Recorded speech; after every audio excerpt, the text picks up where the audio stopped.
Welcome to Listen Links.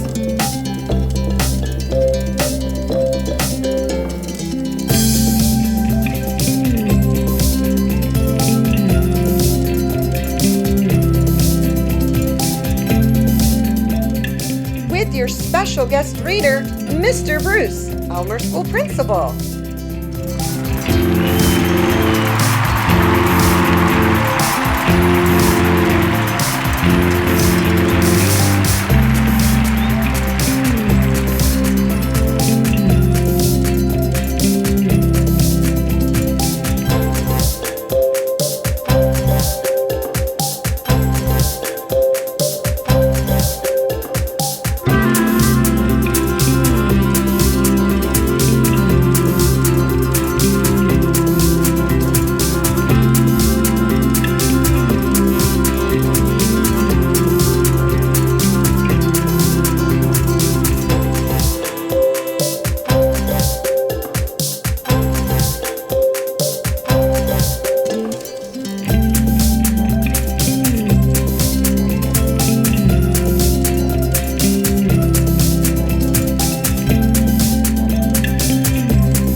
Open up your book to page 36, please.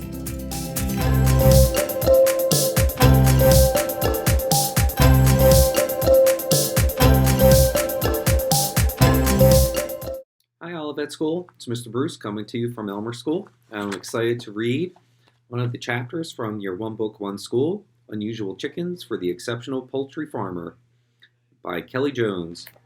And the chapter that I'm reading is Blackbird Farm. And it looks like it's a letter. So the letter is dated June 12, 2014, and it says, Mr. James Brown, who knows? Dear Great Uncle Jim, you know that chicken I told you about? It can use the force.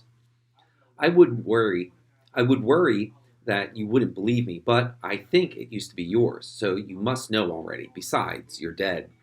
First of all, the little chicken's house wasn't where I left it last night. It's up on 4 stumps now, and it's stuck on tight. I thought Dad moved it. Mom's working. She hasn't been outside in days. And that worried me, because I haven't told them a chicken showed up yet. But then I remembered he'd gone to town right after breakfast. Then I realized the door was shut and latched, and I know I unlatched it and left it open last night. That didn't make me very happy.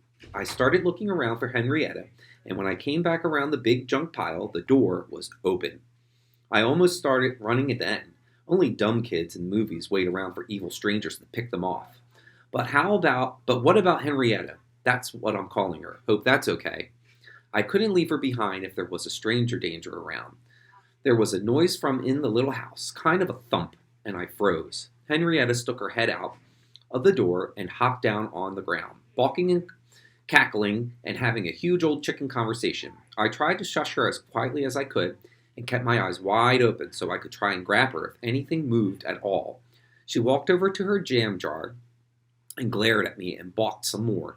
And then I guess she got tired of asking nicely. She got real quiet, so I stared at her. And then she glared at the jam jar, which I suddenly realized had tipped over so there was no more water for her to drink. And, well, I'm just going to say it. The jam jar floated off the ground, sailed over, and landed at my feet. As soon as it landed, she squawked and went back to pecking at the dandelions and the blackberry bushes. I don't know what I was thinking, but when Henrietta looked up and glared at me, I grabbed the jam jar and ran for the house. After I filled it up, I stared at it for a while in case it was a magic jam jar, but I couldn't make it move at all. I guess I might as well tell you I was kind of afraid to go back. I've read a lot of books about kids who find magic stuff, and a lot of scary things happen to them. And I don't even know how to take care of a regular chicken yet, let alone chickens with superpowers. I might have freaked out a bit, and I wrote to the company you probably got her from. I told them to come and get her, but I couldn't leave her out there without any water or anything. Gregory's fast, but the mail is still slow. I got another apple and picked up the jam jar again. I put my gloves on first this time, just in case, and I took them back by the little house. Henrietta was Henrietta wasn't hurting anything or even floating anything. She was just scratching in the dirt with her big old scaly dinosaur feet and pouncing on bugs. She didn't even look mad. I gave her an apple and water, and she drank a drink. Chickens look really funny when they drink, like people gargling. I know I'm not a hero. I just moved to a farm and I wanted to have chickens. But you know what? There are books about kids like me too. Sometimes they're boring, but sometimes they're not. And sometimes they're sad and at the end, especially the ones with animals, but not always. I'm going right back to the company and tell them, never mind, I'll keep her. Then I'll tell Mom and Dad, only not about the superpowers. I have to go now. I think I see Gregory coming up the street. Love, Sophia.